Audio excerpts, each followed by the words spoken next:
ಬೈಲಹೊಂಗಲ ತಾಲೂಕಿನ ಸಂಪಗಾಂವ್ ಗ್ರಾಮ ಪಂಚಾಯಿತಿಯಲ್ಲಿ ಇಂದು ಕೂಸಿನ ಮನೆ ಪಾಲಕರ ಸಭೆಯನ್ನು ಹಮ್ಮಿಕೊಂಡಿದ್ದು, ಕೂಸಿನ ಮನೆ ಕೇಂದ್ರದ ಮುದ್ದು ಮಕ್ಕಳು ಹೂ ಪುಷ್ಪವನ್ನ ನೀಡುವ ಮೂಲಕ ಸುಭಾಷ್ ಎಸ್ ಸಂಪಗಾವಿ ಕಾರ್ಯನಿರ್ವಾಹಕ ಅಧಿಕಾರಿಗಳು, ತಾಲೂಕು ಪಂಚಾಯಿತಿ ಬೈಲಹೊಂಗಲ ಹಾಗೂ ರಘು ಬಿಎನ್ ಸಹಾಯಕ ನಿರ್ದೇಶಕರು ಇವರನ್ನ ಸ್ವಾಗತಿಸಿದರು.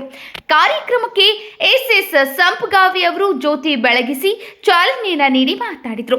ನರೇಗಾ ಯೋಜನೆ ಅಡಿಯಲ್ಲಿ ದುಡಿಯುವ ಕುಟುಂಬಗಳ 3 ವರ್ಷದೊಳಗಿನ ಮಕ್ಕಳನ್ನ ಕೂಸಿನ ಮನೆ ಕೇಂದ್ರಕ್ಕೆ ನಿರ್ಭೀತಿಯಿಂದ ಸೇರಿಸಿ ಗಂಡ ಹೆಂಡತಿ ಉದ್ಯೋಗ ಖಾತ್ರಿ ಕೆಲಸವನ್ನ ವರ್ಷದಲ್ಲಿ 100 ದಿನ ಕಡ್ಡಾಯವಾಗಿ ಪೂರ್ಣಗೊಳಿಸಿ ಪ್ರತಿ 349 ರೂಪಾಯಿ ಪ್ರತಿಯೊಬ್ಬರು ಪಡೆದುಕೊಂಡು ನಿಮ್ಮ ಮಗುವನ್ನ ಪುನಃ ಸಾಯಂಕಾಲ ಮನೆಗೆ ಕರೆದುಕೊಂಡು ಹೋಗಬಹುದು. ನೀವುಗಳು ಕೆಲಸವನ್ನ ಮಾಡಿ ಬರುವವರೆಗೆ ನಿಮ್ಮ ಮಗುವನ್ನ ನಮ್ಮ ಕೂಸಿನ ಮನೆ ಕೇರ್ ಟೇಕರ್ಸ್ಗಳು ಕಾಳಜಿಯಿಂದ ನೋಡಿಕೊಳ್ತಾರೆ. ಇಲ್ಲಿ ದಿನಂಪ್ರತಿ 3 ಹಂತದಲ್ಲಿ ಉತ್ತಮವಾದ ಆಹಾರವನ್ನ ವಿತರಣೆ ಮಾಡಲಾಗುತ್ತದೆ ಎಂದು ಸಭೆಯನ್ನ ಉದ್ದೇಶಿಸಿ ಮಾತನಾಡಿದರು.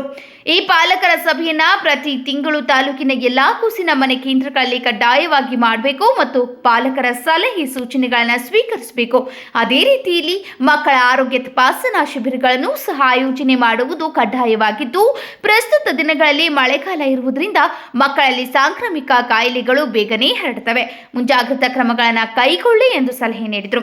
ಸಹಾಯಕ ನಿರ್ದೇಶಕ ರಘು ಬಿಎನ್ ಮಾತನಾಡಿ, ಕೂಸಿನ ಮನೆ ಕೇಂದ್ರದಲ್ಲಿ ಉತ್ತಮ ಆಹಾರ ವಿತರಣೆ, ಆರೋಗ್ಯ ಕಾಳಜಿ ಮತ್ತು ಶುಚಿತ್ವಕ್ಕೆ ಹೆಚ್ಚಿನ ಆದ್ಯತೆಯನ್ನು ನೀಡಲಾಗುತ್ತಿದ್ದು, ಆದ್ದರಿಂದ ಗ್ರಾಮದ ನರೇಗಾ ಕೂಲಿಕಾರರು ಮಕ್ಕಳನ್ನ ಈ ಕೇಂದ್ರದಲ್ಲಿ ಬಿಟ್ಟು ಕೆಲಸಕ್ಕೆ ಹೋಗಬಹುದು ಎಂದು ಸಲಹೆ ನೀಡಿದರು. ಈ ಸಂದರ್ಭದಲ್ಲಿ ಗ್ರಾಮ ಪಂಚಾಯಿತಿ ಅಧ್ಯಕ್ಷರು ಶ್ರೀಕಾಂತ್ ಹಲ್ಕಿ, ಗ್ರಾಮ ಪಂಚಾಯಿತಿ ಅಭಿವೃದ್ಧಿ ಅಧಿಕಾರಿ ಜ್ಯೋತಿ ಉಪ್ಪಿನ್, ತಾಲೂಕು ಪಂಚಾಯಿತಿ ಐಇಸಿ ಸಂಯೋಜಕ ಎಸ್ವಿ ಹಿರೇಮಠ್, ಗ್ರಾಮ ಪಂಚಾಯಿತಿ ಸದಸ್ಯರು ಕಾಶವ ಚಮ್ಕೂರ್ಬರ್, ಆರೋಗ್ಯ ಇಲಾಖೆ ಜಾನಿ ಸನಕ್ಕಿ, ಅಂಗನವಾಡಿ ಮೇಲ್ವಿಚಾರಕರು ಆಶಾ ಗುರುಪುತ್ ಹಾಗೂ ಕೂಸಿನ ಮನೆ ಪಾಲಕರು ಮತ್ತು ಗ್ರಾಮ ಪಂಚಾಯಿತಿ ಸಿಬ್ಬಂದಿಗಳು ಹಾಜರಿದ್ದರು.